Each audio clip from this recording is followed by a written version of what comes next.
Hey guys, what's up? My name is Stephanie. I wanted to make these videos. I am 31 years old and I've had a total knee replacement about 4 months ago. I noticed when I was getting ready for surgery there was like literally nothing on the internet for people who have had knee replacements who are basically like under 50. Like I think I found like a paragraph from some lady who was like 35 and I'm still younger than her. Doing a little bit more research, I found there's quite a few people who are young, who need this surgery, who have questions, and literally like everybody out there is like AARP members, like they're my grandparents' age or my parents' age, and it's hard to relate because, they're at a different stage in their life. They're dealing with, you know, different types of work, if they're working, and different types of recoveries. And I learned that going through the process that us young people have a very different and they say harder time. And a lot of older people get very upset when they hear that, but that's like directly from my doctor. My doctor is rad, by the way. So I'll get into that a little bit later. Want to let you know a little bit more about myself. I am 31, like I said. I live in Los Angeles. I'm a makeup artist. Been doing makeup, well, I started doing like internship when I was 14, 31 now. Started doing it, I would say professionally about 18. I use that term loosely because I still kind of didn't know what I was doing, but I was working in retail at Lancome at the time, doing makeup and skincare and that kind of thing. And that's when I started doing weddings and photo shoots and fashion shows and that kind of thing. So it's been a little over 10 years I've been in the industry. The industry's really changed. Now it's all about contour and brows on fleek, and I'm like, can we get some good skin happening? But anyway, enough on that. Basically, I'm kind of a weird case, but I realize like a lot of these knee patients who are young like myself are weird cases. I got hurt when I was 11 years old, so literally 20 years ago.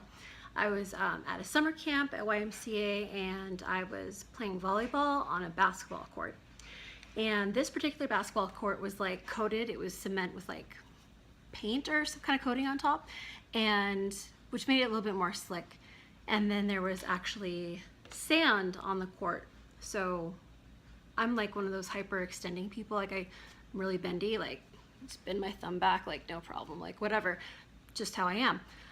My knee hyperextended, my bones collided, and it knocked off a piece of bone and cartilage the size of a thumbnail.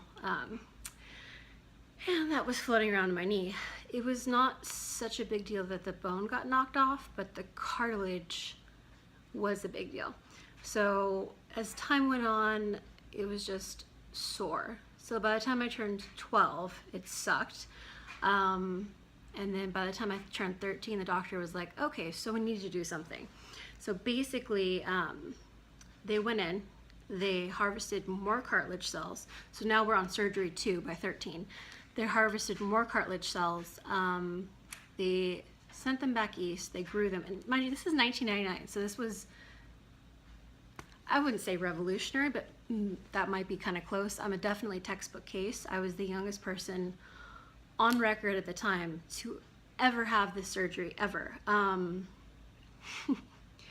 mean, if you know what medical book I'm in, let me know, but that's what I was told.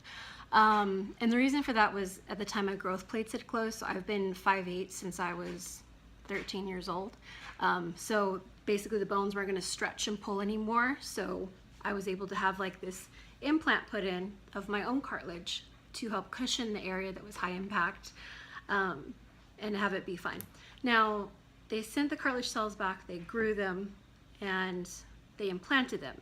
The third surgery, when I was 13 in 1999, it was tough. It was really rough because they don't have the pain management techniques they have now. I was out of school for all but 1 month of my 8th grade year.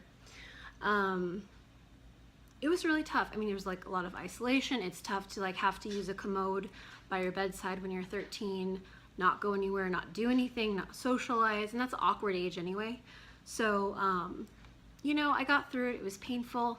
It's been a long time. There was definitely more than a year of physical therapy to come back from that, because what they did, they took my kneecap out, or put it aside again, yes, a long time ago, implanted the cells, took a piece of like skin or like fascia from another part of my knee, kind of used it as a band-aid on top and like sewed it down. So that was good, and I was literally good for ironically another 10 years. Then one day I'm leaving the grocery store and there's water on the floor by the floral department, and I'm in a rush. So I slip and I fall and I damage that implantation. That thing gets jacked up, as well as like my meniscus, my ACL, of basically a variety of other parts of cartilage in my knee. And I was messed up. So went back to the orthopedic surgeon, and he was like, you need surgery to clean this up, and I won't know the extent of it until I get in there. Cool. At the time, we didn't know it was all that stuff that was damaged. I just knew it was clicking, it was hurting, it was bothering me. So I had that surgery, and afterward, it was worse than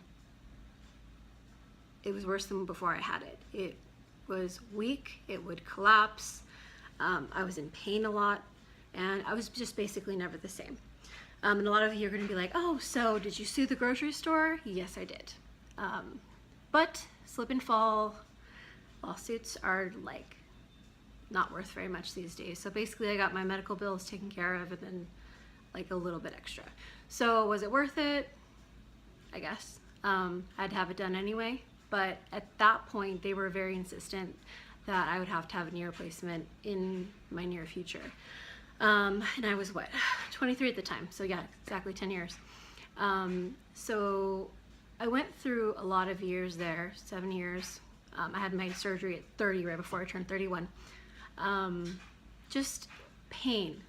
I constantly, bandaging constantly, missing out on life, not doing things, not being able to exercise the way I want to exercise.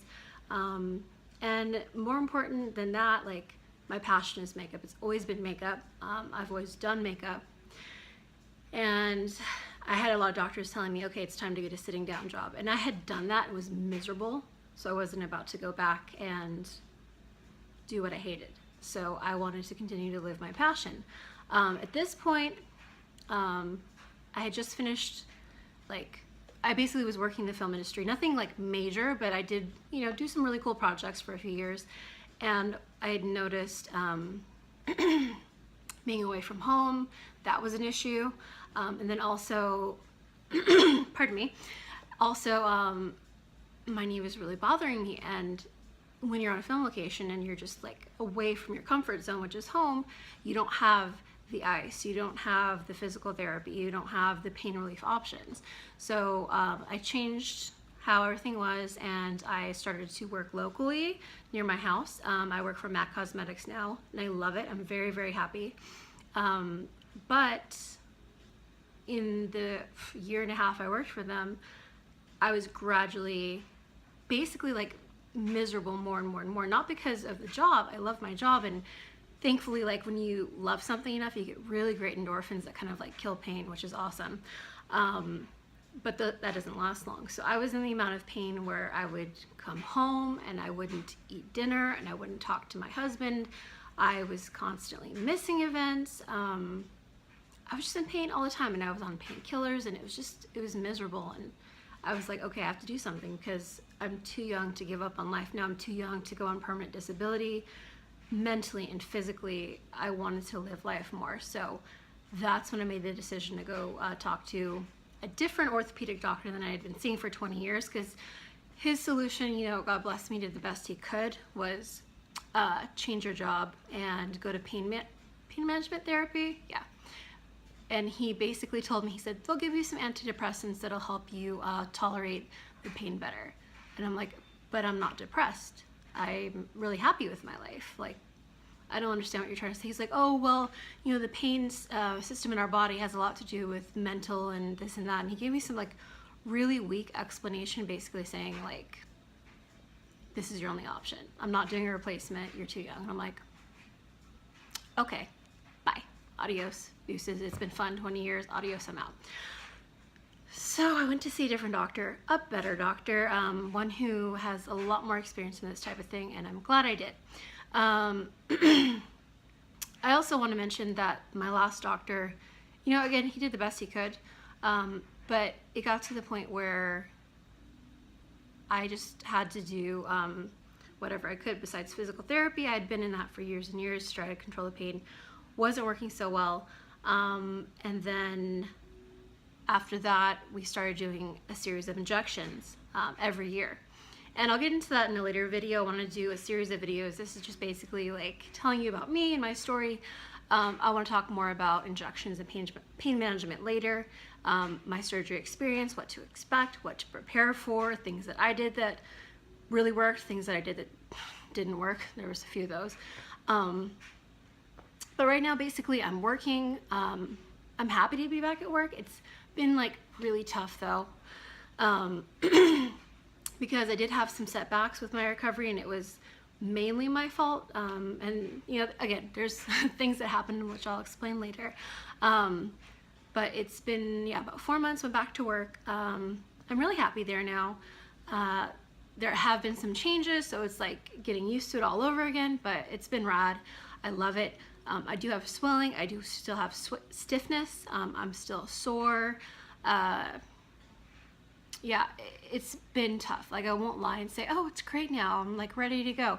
But the funny thing about that is, from all the people I met in physical therapy, the people who were like 55 and above kept passing me up in recovery, and I'm like, what is this? Like, I know everyone recovers at a different speed, but my doctor, my orthopedic doctor that I see now, told me that it hits younger people harder and they have a slower recovery. I was like, you're freaking kidding me, guy. Like, there's no way that like someone twice my age is gonna have an easier recovery than me. And sure enough, he was right, and I was shocked.